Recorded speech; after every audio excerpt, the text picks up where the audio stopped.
à l'entraîneur de l'équipe nationale du Sénégal, M. Pape Thiaw, et au joueur, M. Crépin Diatta. Alors, heureux de vous retrouver pour cette première conférence de presse de l'année. Le principe, il reste le même. On ne change pas les règles, même si on est dans une nouvelle année. Avant de poser une question, vous levez la main, vous déclinez votre identité, le média pour lequel vous travaillez. Ensuite, vous posez votre question. Mais avant de passer au Q&A, vous me permettrez d'abord de poser la toute première question de l'année à l'entraîneur et aux joueurs. Ensuite, je vous passerai le micro à chacun d'entre vous.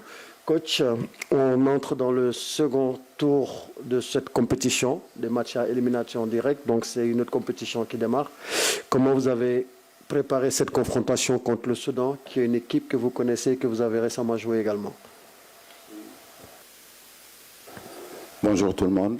Déjà, meilleurs vœux et bonne et heureuse année 2026. Et merci Aliou.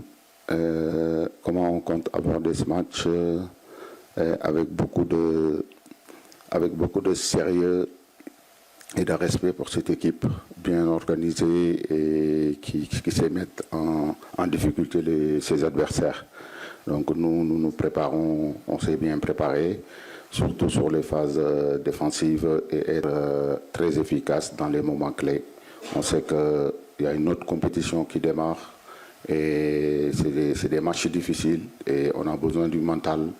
On a besoin aussi d'être vraiment efficace s'il y a les opportunités qui se présentent. Vous, les joueurs à votre niveau également, comment est-ce que vous préparez cette nouvelle partie de la compétition?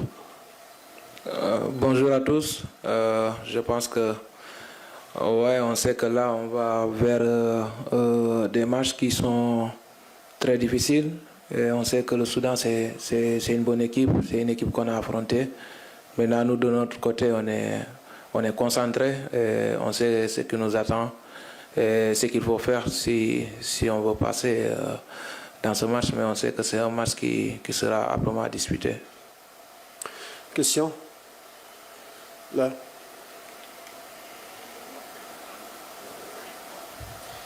Bonjour coach, bonjour Crépin, c'est Soda Jam, journaliste à la radio Futur Média Dakar Sénégal. Alors coach, aujourd'hui vous allez faire face à une équipe soudanaise que vous connaissez très bien, mais une équipe soudanaise qui n'a pas trop inquiété ses adversaires lors des phases de poule, parce que cette équipe n'a pas marqué de but. L'unique but qu'ils ont eu, donc, c'était contre son camp, contre la Guinée équatoriale. Est-ce qu'aujourd'hui, cela vous rassure davantage, d'autant plus que votre ministre de la Défense ne sera pas là? Merci. Oui, bonjour Soda. Je pense qu'il y a une autre compétition qui commence. Et tout ça, c'est des statistiques. Donc, nous, on ne va pas se baser sur ça. On sait qu'on aura en face une équipe très disciplinée, bien organisée. Voilà, qu'on connaît, qu'on a déjà joué et qui a montré vraiment des bonnes choses, surtout durant les éliminatoires de la Coupe du Monde, qui a gardé la première place pendant longtemps. Et voilà, et on ne va pas du tout prendre ce match à la légère, surtout que vous le dites, notre capitaine n'est pas là. Après maintenant, c'est le collectif. On sait qu'il est derrière, il ne sera pas sur le terrain, mais il sera toujours avec nous. Surtout vu que l'état d'esprit qu'il y a ce groupe et aussi l'homme qu'il est, je pense que voilà, on jouera aussi pour que lui, il aura aussi l'opportunité d'être là dans les prochains tours. Il y a quelqu'un qui a déjà le micro? Une question pour Crépin. On va revenir aux joueurs. Alors, ici au milieu.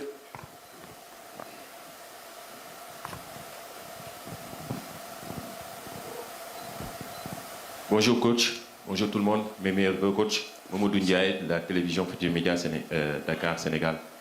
C'est dans le même sillage que ma consoeur, l'absence de Koulibaly vous oblige à recomposer votre charnière défensive. Quels critères seront déterminants dans ce choix? L'expérience, la complémentarité ou la forme du moment face au Soudan? Merci. Oui, bonjour Mamadou, je pense que je l'ai dit aux précédentes conférences de presse, je pense que j'ai ramené 28 titulaires. Donc aujourd'hui, c'est sûr, on perd Koulibaly, mais il y en a d'autres qui sont là Et on a des joueurs qui peuvent remplacer Koulibaly dans cet effectif, surtout que c'est des joueurs qui ont appris avec lui. Et je pense qu'aujourd'hui, c'est sûr qu'on aimerait qu'il soit là, mais malheureusement, ce n'est pas le cas. Maintenant, on va faire avec et demain, on verra qui sera avec la paire qui sera dans ce match. Là-bas, à gauche. Bonjour coach.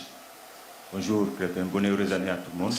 Alors moi j'ai une question. Ma question au coach est liée au match précédent. C'est un petit flashback sur le match que je vais faire en parlant du match de demain. C'est-à-dire que ce match, vous avez apporté 5 changements pour ce match, le dernier match, qui n'a pas forcément répondu aux attentes. Vous avez eu écho de tout ce qui s'est passé, des critiques, etc. Alors, est-ce que ces changements étaient liés en fait que le coach voulait tourner, voir d'autres joueurs, ou bien c'est lié au fait que le coach est à l'écoute du public, parce qu'on dit souvent Pape Thiaw n'est pas têtu. Est-ce que c'est parce qu'il a eu la clameur du public qu'il a apporté ces changements, ou alors c'était un besoin de revue d'effectifs?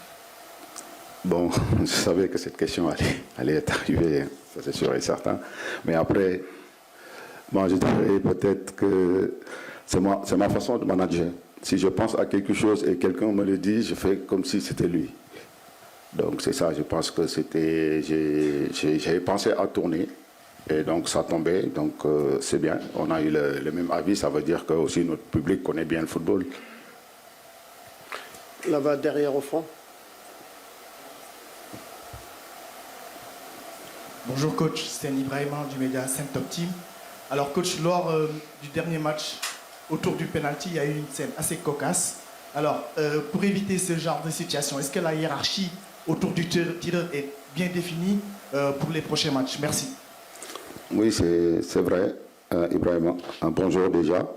Et je pense que les tireurs étaient déjà sortis.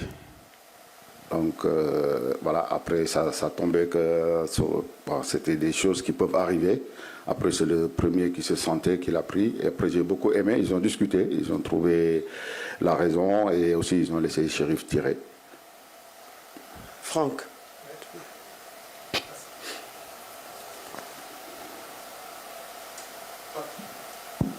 Pape, bonjour. Crépin, bonjour.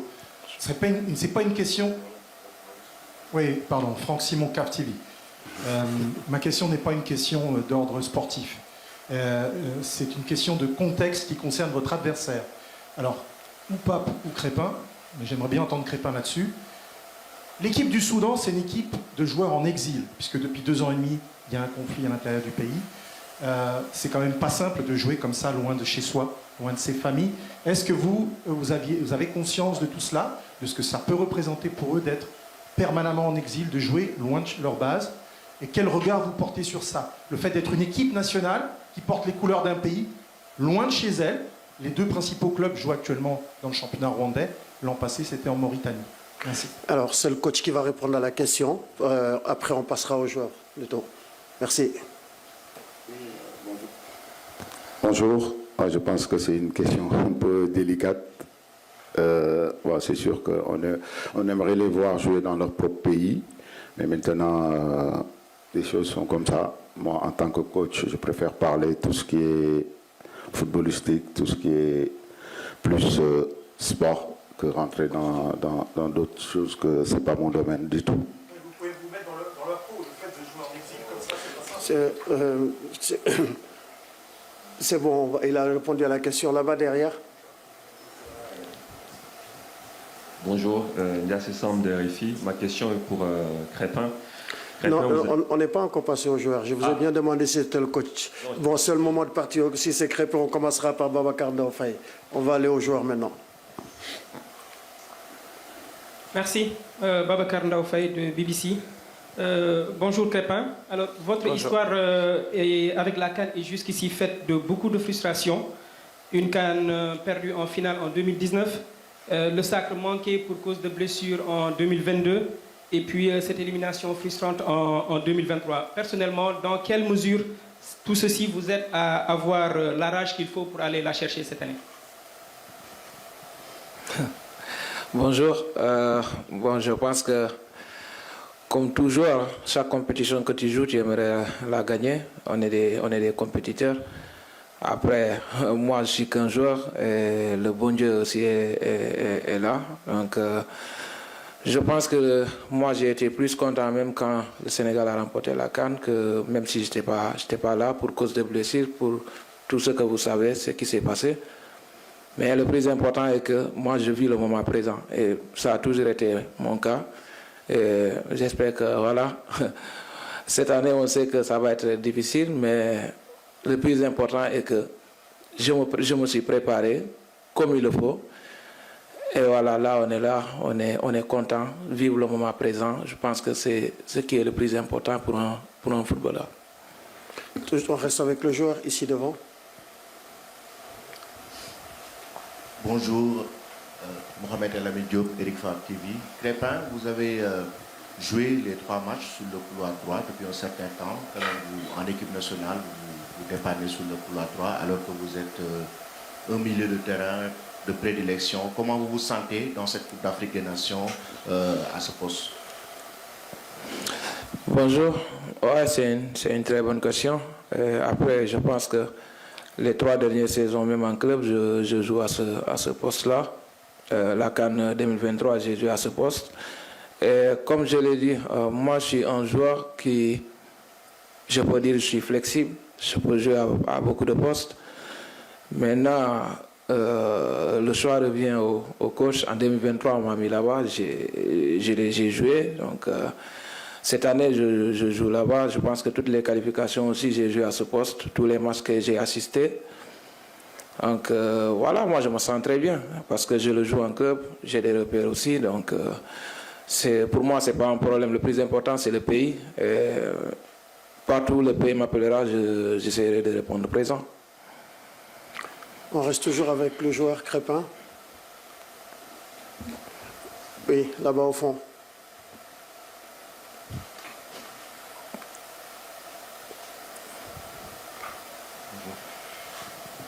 Bonjour. Samba Cham du quotidien Les Échos. Monsieur Diatta, que retenez-vous principalement de votre adversaire? C'est un très bon adversaire. Je pense que tout le monde a regardé le match qu'on a joué là-bas. Ça a été un match dur, très très dur. Et c'est un adversaire qu'on respecte bien. Même si ouais, les gens peut-être peuvent dire que ouais, ils ont un début de compétition qui est difficile. Mais on sait tous qu'en Afrique, tous les matchs sont difficiles. Il n'y a pas de match facile. Je pense que le match contre le Bénin en est la preuve. Donc voilà, c'est juste que on sait que s'il faut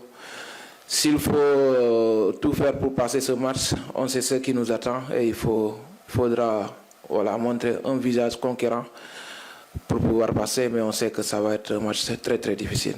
Alors, on revient au coach. Oui, là-bas au milieu.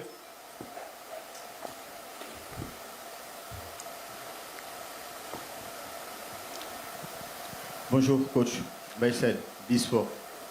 Coach, qu'en est-il de la suspension de Kalidou Koulibaly? Il va rester combien de matchs sans jeu?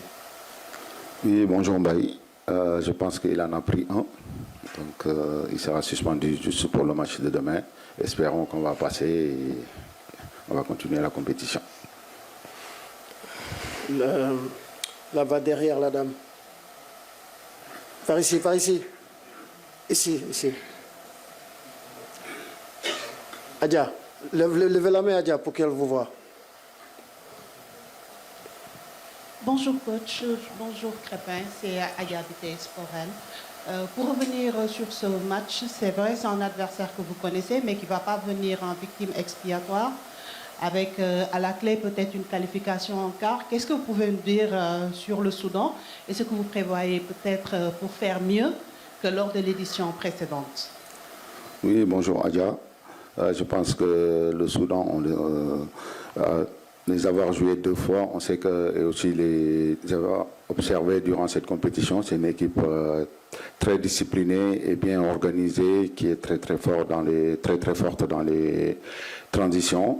C'est sûr, ça ne sera pas du tout un match facile, mais voilà, nous on s'est préparé surtout au niveau tactique et aussi surtout mental, parce que c'est des matchs, ça peut se jouer sur le mental. On sait que c'est des matchs à éliminatoire direct. Ils ne sont pas du tout faciles, c'est une autre compétition.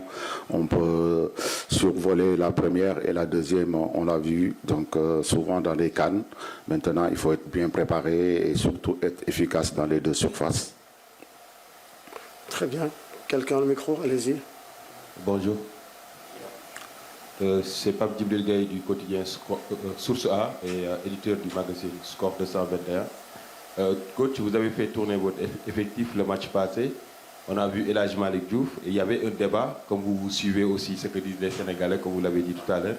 Alors, quel est votre avis sur le débat qui s'est posé entre les deux profils, El Hadji Malick Diouf et Ismaël Jacobs? Merci. Oui, bonjour Pape Djibril. Donc là, parce que vous me demandez de juger mes deux joueurs, donc je pense qu'ils sont là, la concurrence est là, elle est saine. Donc tous les deux, ils ont montré des bonnes choses. Voilà, Jacob en a fait 2, El Hadji en a fait 1. Donc malheureusement aussi que El Hadji était suspendu au premier match. Après, ça ne veut pas dire que c'est lui qui allait jouer. Donc voilà, on verra demain c'est qui sera sur le terrain. Mais maintenant, je suis satisfait surtout de la performance de l'équipe au premier tour. Maintenant, il faut continuer. Et surtout que sur ce flanc, on sait qu'il y a de la concurrence et tous les deux sont prêts pour apporter demain leur pierre à l'édifice.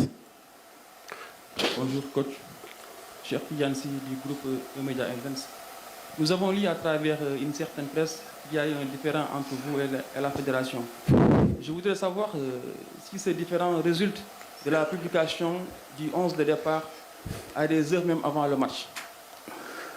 Bonjour. Parfois même je suis surpris de certaines choses, hein. Donc surtout quand c'est effondré. Donc voilà, moi aujourd'hui je ne suis pas dans ce détail. Je suis focus sur la CAN et je pense que la plus importante c'est la CAN et aussi les objectifs. Et voilà, nous on avance et des choses qui sortent comme ça, je ne sais pas d'où ça sort. Voilà, ben je ne veux même pas en commenter. Quelqu'un au micro, allez-y.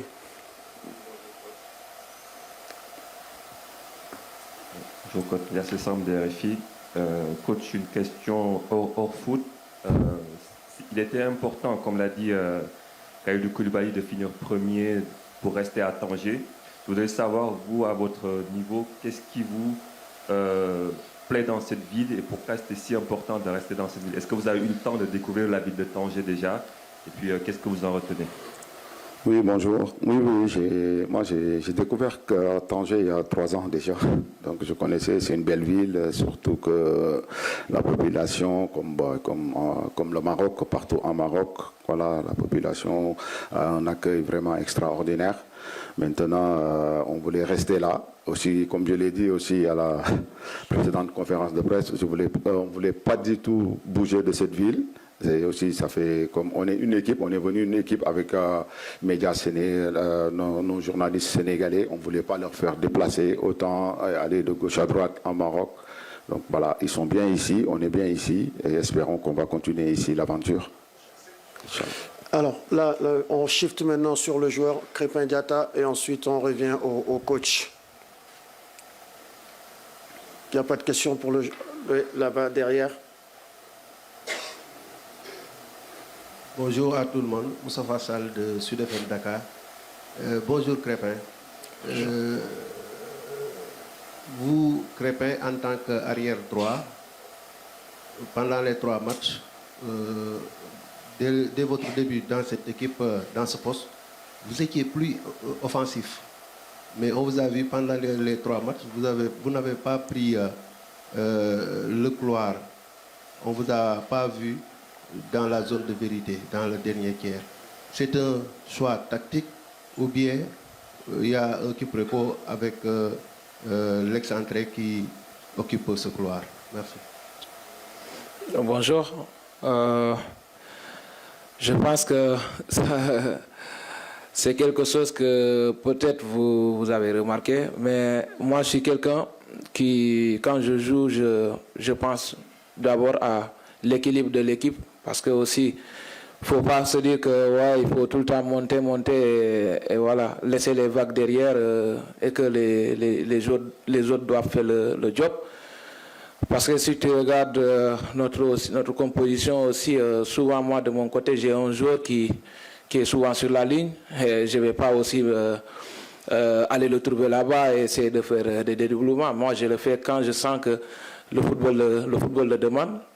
Et je pense que j'ai cette capacité de faire des montées et de revenir. Ça, c'est même pas un problème.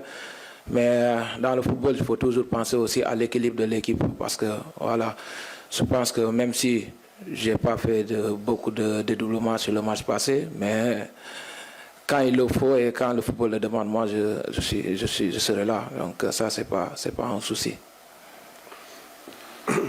Pour le joueur, allez-y, ici au milieu. Bonjour.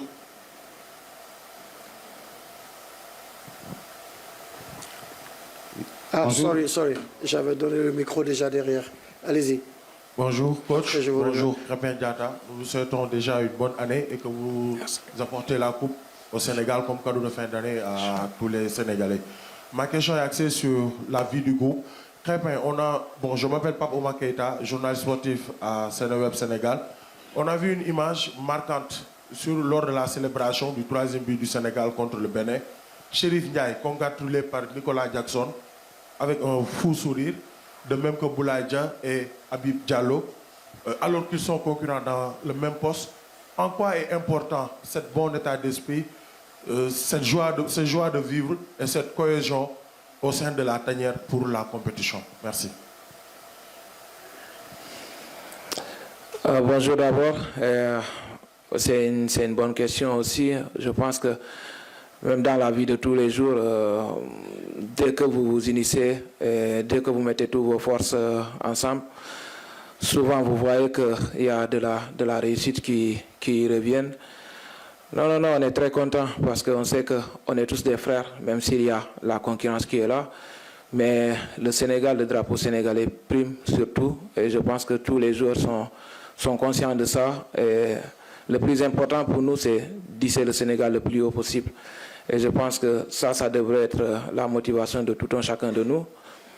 Maintenant, que ce soit les attaquants ou pas, je pense que le groupe, il vit très très bien. Et je pense que c'est aussi ça qui fait la force de cette équipe. Et comme vous l'avez pu le voir, le coach a fait des changements le match passé. Il n'y a jamais eu de frustration. Tout le monde sait que, comme j'ai souvent l'habitude de le dire, il y a 28 titulaires dans cette équipe. Voilà, il peut même les yeux fermés faire le changement et vous verrez qu'il y aura du répondant. Donc je pense que l'état d'esprit est bon et je prie pour que ça continue comme ça parce qu'une équipe nationale, c'est aussi ça. Allez-y. Non. Allez. Oui, bonjour à tous. C'est pour le coach? Non, c'est pour le joueur. Pour Crépin. D'accord. Oui, Crépin, c'est Cheikh Diop du quotidien national Le Soleil et Le Soleil Digital. Vous avez disputé 3 matchs durant le tournoi. Il y a du bon, du très bon même, et parfois du moins bon. Au niveau de l'intensité et de la maîtrise du jeu, où est-ce que vous situez le Sénégal aujourd'hui par rapport aux favoris du tournoi comme le Nigeria ou le Maroc? Après, je ne vais pas essayer de situer le Sénégal. Aujourd'hui, beaucoup parlent de nous. Après, on sait que ce soit le Nigeria, le Maroc, les autres équipes qui sont là, c'est des très très bonnes équipes qui font ce qu'ils font, ce qu'ils sont en train de faire de bien. Nous aussi, on est en train de faire notre bout de chemin et je pense que là, on se concentre plus sur ce que nous, on doit faire parce qu'on sait que c'est une compétition qui est difficile. Maintenant, ils sont en train de faire du bon boulot, nous de notre côté aussi. Et je pense que voilà, il faut se concentrer sur nous, voilà, essayer d'améliorer ce qui ne va pas dans les matchs à venir et voilà, continuer ce qui est bon. Je pense que c'est ce qu'il faut faire. On revient au coach pour prendre les dernières séries de questions. Ensuite, on mettra fin à la conférence de presse ici.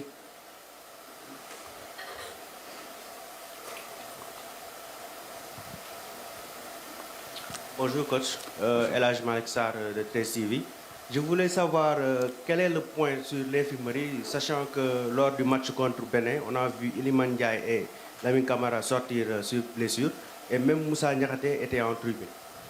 Oui, bonjour Elhaj Malik. Je pense que concernant l'infirmerie, Eliman avait pris un coup avec comme Lamine. Et Lamine hier, il a trop triné. Eliman, on l'a laissé à l'hôtel faire les soins.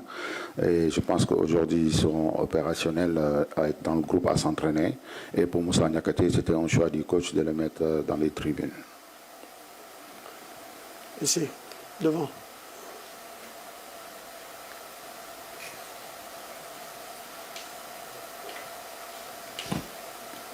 Bonjour coach, bonjour Crépin, bonne et heureuse année, Malan Sané, Sport TV. Coach, l'adversaire, le Soudan, le Sénégal l'a joué 2 fois en éliminatoire. Vous-même, vous étiez en Tanzanie, Ouganda, Kenya pour la commission technique de la CAF en tant que superviseur et que votre homologue Souleymane Diallo qui dirigeait l'équipe locale a joué le Soudan.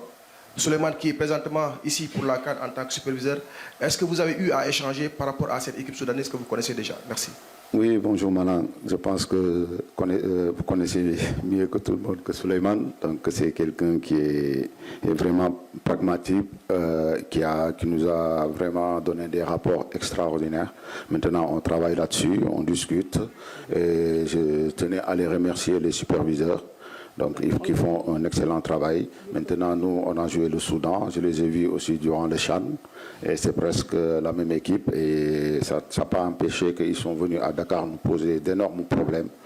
Maintenant, on sait que c'est un match demain qui sera très difficile parce que c'est une équipe bien organisée qui met vraiment en difficulté les équipes et très fort sur les coups de pied arrêtés et les transitions. Maintenant, il faut faire attention à tout cela et nous mettre tous les moyens et toutes les bonnes choses de notre côté pour aller chercher cette victoire. Allez-y. Bonjour coach, c'est Salassa au Planète Sport TV, Dakar, Sénégal. On a vu parfois que nos joueurs sont moins efficaces devant les buts. Est-ce que maintenant le coach a assez d'ingrédients quand même pour combler ce manque d'efficacité devant les buts? Bon, écoutez, on travaille dessus. On travaille dessus. Je ne peux pas dire qu'on a assez d'ingrédients. On verra bien. Donc, j'espère que les joueurs sont bien préparés. Donc, pour donner le meilleur d'eux-mêmes pour demain. Donc, on verra bien si demain l'efficacité sera au rendez-vous. Et espérons, en tout cas, à l'entraînement, il est au rendez-vous. Bonjour coach. Omar Ndongo, Le Soleil Digital. On a remarqué lors des 2 premiers matchs qu'il y avait un problème de verticalité, aussi lors de la première mi-temps contre le Bénin. Mais en deuxième mi-temps, avec l'entrée de Habib Diarra, ce problème a été quelque peu réglé. Est-ce que vous pensez que pour la suite de la compétition, ce problème de verticalité est OK ou bien vous tranchez toujours sur ce souci? Mais après, quand on demande de la... Bonjour déjà. Quand on demande de la verticalité, il faut avoir de l'espace. Et quand on joue contre des équipes qui sont en bloc bas, ce n'est pas du tout facile. Donc il faut faire beaucoup tourner avant de trouver cette verticalité. C'est vrai que quand Habib Diarra jouait et est rentré à la deuxième mi-temps, ça tombait qu'on gagnait 1-0. Et aussi, comme Habib, c'est un joueur qui se projette souvent. Donc ça s'est vu qu'il y a eu des espaces, donc ça fait qu'on a vu ça. Mais je pense que quand on joue contre des équipes qui sont en bloc bas, c'est pas du tout facile. Il n'y a pas trop de profondeur, les gens ils en parlent, trop de verticalité, profondeur, mais s'il n'y a pas d'espace, on ne va pas jeter le ballon en 6 mètres parce qu'il n'y a plus d'espace. On essaie de combiner, essayer de déséquilibrer l'équipe par des combinaisons et passer aussi sur les côtés. Voilà, parfois ça peut être difficile, mais maintenant, il faut être, surtout dans ces genres de matchs, il faut être patient parce que ça peut se jouer jusqu'à la dernière minute. Filez juste à côté pour la dernière question. Allez-y. Bonjour coach, Saïkou Seydi, journaliste indépendant. Ce genre de tournoi également, on découvre des jeunes. Parmi eux, il y a Ibrahim Baye du Sénégal. Comment vous le trouvez dans ce tournoi, son premier tournoi, et aussi jeune à 17 ans? Je pense que je n'ai pas besoin de juger Ibrahima parce qu'à chaque fois que j'arrive dans une conférence, il y a une question sur Ibrahima qui sort. Donc ça veut dire que Ibrahima est en train de faire des bonnes choses à l'image de tous les autres joueurs. C'est sur la CAN passée, il y a eu la découverte de Lamine Camara qui a fait vraiment une excellente CAN. Espérons que Ibrahima fera ça aussi, parce que là, il fait des bouts de match. Et à chaque fois qu'il rentre, il donne le meilleur de lui-même, et aussi pareil que pour les autres. Donc voilà, moi je dirais c'est tout un collectif. Après, on sait qu'il a du talent, c'est pour ça que aussi on est allé le chercher. Moi, la seule chose que j'ai à dire sur Ibrahima, c'est aujourd'hui, c'est sa décision forte qu'il a prise pour venir rejoindre la sélection et pour faire honneur à ses parents. Alors, midi, 1 minute au stade Ibn Battuta. C'est la fin de cette conférence de presse. Mais avant de libérer le coach, je prendrai juste une question bonus pour résumer ce qui a été dit en Wolof.